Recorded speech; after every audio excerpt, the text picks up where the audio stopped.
Coach, 7 days in, just what do you thought about your defensive line group through these first few practices, and what are you looking forward to in the scrimmage tomorrow? Yeah, I think they've done a really good job. I mean, they're competing hard. They're holding each other accountable. The expectations in the room are high. And even with the guys that are coming back, I mean, they're really putting a lot of pressure on the young guys to learn things and kind of develop and come along. So it's been good. And tomorrow, I'm just, I want to sit back and let them play, see where we are, see what we have to do. We've got a lot of work to do, but I want to see where we are at this point tomorrow. And I think, like I said, they've done a great job up to this point, though. Is Eric Gregory the most undervalued guy on this team? Doesn't seem like he gets a lot of headlines or all SEC recognition stuff. Started 12 games for you last year, 6 years. Yeah, he's so valuable because he does so much. I mean, he can play both inside positions, he can play outside. I mean, he did that early in his career, and I kind of agree with he's very, very underrated. But he does a really, really good job. He's such a humble kid. That stuff doesn't bother him. He doesn't think about it. He doesn't ask questions about it. It's not even an issue with him. He just shows up and he works every day. Coach, two kids I wanted to ask you about Quincy Rhodes and Kiwi Rhodes. How are they coming along? Are they developing like you want to? Yeah. Kiwi's doing a really good job. I mean, he's gelled with the room great. A lot of times when you bring transfers in, you don't really know. You kind of try and pick the best kids that kind of can gel with your team and your room and all that. And you don't know how it's going to end up. But Kiwi, man, it's such a great relationship with the guys in the room. And he's developing a lot like I thought he would. And I have no issue with at any point if Kiwi had to jump in and be a starter, and he's pushing. He plays hard, and he does a lot of really good things. So I'm excited about him. And then Quincy's just a kid that's really growing up, still a kid that doesn't realize his ability and he's such a big kid, 6'7", whatever, and almost 285 pounds. He's still a baby. And he's growing up and he's learning the system. He's learning football. And as he learns football, he's becoming a better player. But I'm high on him and I'm high on the room. I think they've done a good job. I know sisters still like to talk about injury. I'm not asking about an injury, but is Anton in a position where he can get back pretty quick and play? Yeah, he's going to be fine. Yeah, he'll be fine. He's a tough kid, come from a tough program, tough family, great family. He's going to be fine. The buck position, I'm wondering, when does that come into play most often? What kind of offensive sets, and what have you seen from how it might benefit you guys? Well, I don't know if the position itself, just say you tie it into what offensive guys are doing, is more so a scheme. We play with that guy on the field and we have the ability to play with different personnel. We have the ability to play with the same guys on the field. And I think that's the good part about what we do and how we do things. And so it really is just a position within the defense that could be manipulated however we wanted to do it. And it really boils down to what we're getting ready to get that week, how much we want to run certain things and all that. But that position and those guys that are playing that right now they play well. Sam has made no bones about how he felt like the team had to be tougher, that you had to do more tackling and all. And that would apply to D tackles as much as any position on the team. Oh, yeah. How's your group taken to the more physicality that you're going to have in camp? Well, I mean, we've been fine because, I mean, I think, and there's no doubt about it, that the game is won in the trenches. And so I demand that of my guys up front all the time anyway. And tackling is a big part of what we do in a lot of ways because, you look back to last season, we left some things on. We left a lot of plays on the field. We left some sacks on the field. And if we can make those plays this year, it'll make a difference in a lot of games. Two freshmen, Charlie Collins and Kavion Henderson. Just what have you liked about them so far, and where do you feel like they are from when they came in? I mean, they're workers. That's the biggest thing that stands out right now. When you get a young kid, a freshman that comes in, a lot of times they want to shy away and jump to the back of the line and let the older guys kind of take over. These two kids, man, they jump in the front of the line and they get in the middle of the older guys, and they're workers. They really work hard, and they have a lot of development to come along. They got to get stronger, obviously put on more weight, all that stuff that's got to happen, but the hunger to play the game and learn the system and be in the midst and not be shy being around older guys. No, they just one of the guys right now. Going back to Anton, I know he's been out the last few days, but just when he does return, what do you hope to see from him? What do you need to see from him to give you confidence for him to Well, have a good just season? continuing to grow. I mean, he had a really good spring. A lot of things that, when he got here that he had not been taught or not been exposed to, and he was learning. As the spring went on, he got later in the spring, he understood what we were doing, and he started. You can see his growth started to really take off. And I think we really want to get back to that point, continue to grow, because he'll be a big part of our success. Talk specifics, but you've been on a pretty good roll recruiting wise, Yeah. and you also brought in, Kavion and Charlie in this past class. Just what's the key to recruiting at such a high level when, there's a lot of outside noise about, the hot seat with Coach Pittman and things like that? Just what's the key to still be able to recruit like that? Just being yourself. I mean, I kind of went through this process, and I talked to parents about it.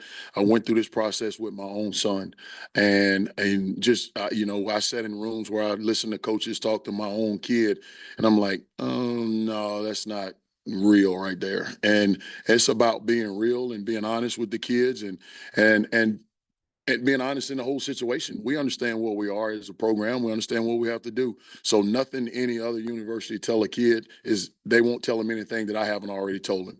And so just being straight up with them and being honest and tell them where we are, and being somewhere, being who the parents will want to drop their kid off with. And it's just been fun. It's been a great group of kids. Getting back to Eric for a minute, Mhm. how big was it to get him back for 6th year? And 6-year guys are getting a little more common, but it's almost unheard of. The guy stays at one school for 6 years. What do you think about him being here all that time and just as a 6th-year guy? It's been great. I love having him back. I want him back, and it's kind of a joke in the room. When Coach Pitt might bring up when he first got here and things like that. He asked guys to raise their hand who was here when we first got here and all that, and he might be one of maybe 2 or 3 that's in the room that it was actually here when he first got here. So I mean, but Eric is such a mature kid, and he's very, very quiet. Doesn't say a whole lot. He just works, and so it's great to have him back. You say he's underrated, and I agree. What is it? What is it he does specifically that makes him so valuable to you guys? Everything. I mean, he brings a lot of maturity to the room. When there's time to open his mouth and take control of the room, he does that. Understanding every position up front, he knows that. He plays at a high level, plays physical. I mean, he just everything that he brings to the table has been great for us in our room. What are some of the strengths of Nico's game? Like, is he a guy that, third and long, he can be a part of that pass rush group that's kind of maybe you get 3-4 defensive ends there on the field? Well, Nico's played well. Nico got here. Nico and I were coming in at the same time. And at that time, Nico walked in and he was a great player, been around a really good program. And then, I think he thought that he was just going to kind of fall into the mold of things, realized he had to work at it. Didn't play as much his first year, played a little bit more last year. The light came on this spring, and he's playing at a high level right now. So I'm really pleased with where he is, and he does a lot of good things for us. He plays physical, and he's playing fast right now. Landon spoke a lot at SEC Media Days about needing to be more consistent. He had the Alabama game, but he wants to translate that. How specifically as a coach can you kind of get that out of him? Is there anything that he can do better to have that performance across the entire season? Well, just requiring him to do all the little things. He's such a hard worker. When you turn the film on, you just see how hard he plays and how physical he plays, but being consistent in all the little things that comes with being a defensive lineman. He's such a great player. He studies a lot. He knows a lot. He's very smart, understands the game, but the little things of taking the right steps and being in the right place at the right time, putting your eyes or transitioning your eyes to where they're supposed to be, and all the little things I think will elevate his game to another level. What's like the minimum number of defensive tackles you'd like to have like ready to go, and can Danny Saili, can he get in that rotation? Your impressions on him too? Well, I don't know if there's a certain number because I'm gonna play who's ready to play. I think it's really hard in this league to ask a guy to go out and play 60, 70 snaps a game at the level you want them to play. We have a room full of guys right now. I say a room full of guys. We have a good number of guys, probably 5 guys right now that we feel comfortable with. Danny's got a lot of growing still to do. You know, he transferred in from another university, but he was only there with them a semester, so it wasn't like he really got into the college mode because he was just coming out of junior college at that point. So he's still got a lot of growing to do, and he's doing a good job. And you know, we just expect him to continue to get better. Is he in that five, or are we talking about Caleb Well, maybe? I mean, he's in the mix of all of them, and I say five right now, but it could be any, because my philosophy is this: you know, if you make us better when you're on the field, you're gonna play. I don't care if you're a senior, I don't care if you're a freshman. That's the way I talk about the room. And you talk about the freshmen, yeah, they both gained some good weight in the offseason and stuff, but are they physically ready at least? Not ready, but where you want them, but like to go out and help you guys, like be in the. Well, it's still early. Yeah, it's still early right now. You don't really know. I mean, I know they're getting better daily. So, and I know playing in this conference is tough. And so, I mean, we're only in practice, what, 6? I already lost track of days, but we're only in practice 6. So still got a long way to go. We'll see. They're getting better though. You know, Cam's the guy that really seemed to come on strong. Cam Ball really seemed to come on strong last year. He's a 4th-year guy, I think. What have you seen from him? Kind of what are your expectations for this year? Well, the same as Landon. He's playing at a high level right now. He really played well this spring. He did a great job this spring. He understands what to do. He's understanding leverage and all different type of things up front. So I'm really expecting him to take the next step and become a guy that's dependable every play.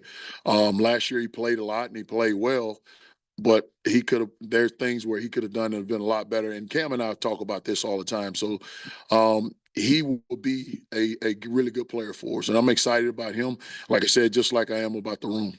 What kind of things specifically can he do better? Is it just more about being consistent, or? Well, playing with better pad level, which he's gotten better at that.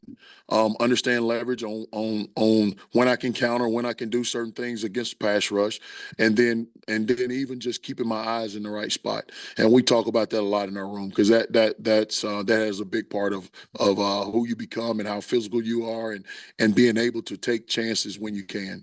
And he's still big, but he's maybe not quite as big. But you know, it seemed like when he got in last year, he did a pretty good job. You know, yeah, against those offensive linemen, I'm sure they didn't enjoy it too much. Yeah. What are you seeing from him, and what kind of improvement can he make? He's a big kid. He's the biggest one in the room. You know, but he's still a baby in the sense, just like Quincy Rose. There's a lot of growth that needs to be had, and he's getting better every day. He's being more physical, and I think part of truly understanding what we're asking in the scheme will allow him to play faster, and he's getting to that point. But you know, there's learning all the time, and like I say, he's continuing to get better. Landon's decision to come back was a big deal. Right. What did that mean to you personally? And then if you can go from there to talk about just all the experience you got coming back in your room, what did that do for you as a coach? Well, it was huge for me because, you know, he and I sat down and had a conversation, and he had some goals in mind, and his family had goals in mind. And I think that he wanted to come back to reach some of those goals at this level and even moving on to the next level. And, you know, he's such a really good kid, and you know, I say a kid, a young man, and you know, he's married and all that, and so, you know, he's done a really good job. So I'm expecting a lot from him, and it meant a lot to me for him to come back, and so he just knows he has things he want to get done, and that was a big part of it. And then just experience in the room. You know, we've got guys in the room, and the Landon Jackson, the Kiwi Rose, the Eric Gregory, all those guys. There's a lot of experience between those guys, but we really need the younger guys to step up and come on and develop. But the experience means a lot, you know, because now I can spend a lot more time with the younger guys trying to bring them along faster than it would if we didn't have all that experience. You talked about looking for versatility out of the buck role. What do you mean by that? What are you looking? What's the kind of player that you're looking for, and who all's been working at that spot? Well, we're looking for a kid that has the ability to rush the quarterback, that also has the ability to drop in coverage, and it's just more of an outside linebacker type mindset. But the same type of ability. Like I said, they can put their hand on the ground, line up on a tight end, and play in this league. We've had multiple guys work at it. Nico's worked at it. Brad Spence has worked at it.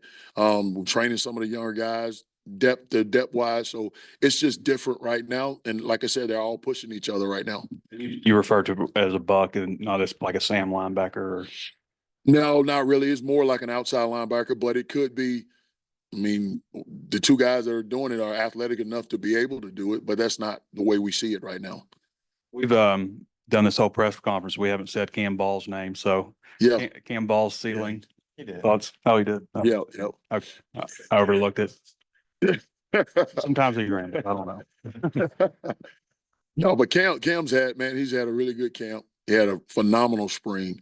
And like I said, he's just such a great kid. Like I said, I can say that about my whole room. Yeah, every one of those kids are such great kids, and they want to get better. They want to learn. They want to get coached, and they are right now. And I'm going to tell you right now, with the changing of the rule, that allowing quality control guys and really GAs to really get in and coach. I've got two guys in my room right now, and Kelvin Green and Tyrone Hopper, who play for me at another school. I mean, they're doing a phenomenal job with those kids, and it allows, I trust them enough to be able to we can split groups up and do things, and we can get more detail on a lot of things. So it's been really good for us. You mentioned Kiwi a minute ago. He's pushing for. I think he started a couple of times. I think he played in all the games. Yeah. And he's a sixth-year guy. Right. So you got two sixth-year guys. That's probably a nice luxury. But right. The second year from La Tech, he's had a whole SEC season under his belt. Kind of. Yep. Well, what kind of, even as old as he is, what kind of improvement can he make? Well, just he understands the game and everything that's what happened. I think some of the different techniques and things we were asking or teaching were a little bit different from what he's done. But I mean, Kiwi's an experienced player. He does a great job, and he's physical. He plays hard, and so I no question at all about having him in the game. I might have my timeline mixed up. I think you and Landon got here at the same time. Yeah. Just when he got here and you first saw him, did you have any idea that this was possible for him, kind of the season he had last year and what could come this year? Or has he maybe even surprised you a little bit? I didn't, to be honest with you, because my biggest questions when I first got here, because he was just coming off an injury, and my biggest question was how physical he's going to be, because I had never seen him play, and here's this big kid, he's long, is he going to play physical? And that question was answered like immediately when he got on the field. There's no doubt about it. And the progress he's made from the time he walked in the door to now, I mean, it's been great, and it's just getting better and better every day we go out. How do you think Landon's been handling maybe these heightened expectations this year? And have you had any conversations with him and the entire room about, hey, you might see a little bit more double teams this year. This is how we're going to maybe adjust to that. Well, we talk about it all the time because I was fortunate enough to coach another player that just happened to be, he was pretty good too, that was doubled and tripled and all that stuff after, he had a major hit in a bowl game and all of a sudden he became this guy that nobody could block. But we talked about how things are going to be different for you. But all this, the publicity and all that stuff he's getting right now is it's not going to him, and I don't go into his head or anything, and I don't allow it. And for those guys anyway, because I'm quick to tell them, those same guys that lift you up are the same guys that going, they're gonna cut you down or whatever when you're not playing the way they think you are. So don't listen to all that stuff. Just play. Appreciate you. Yep. Well,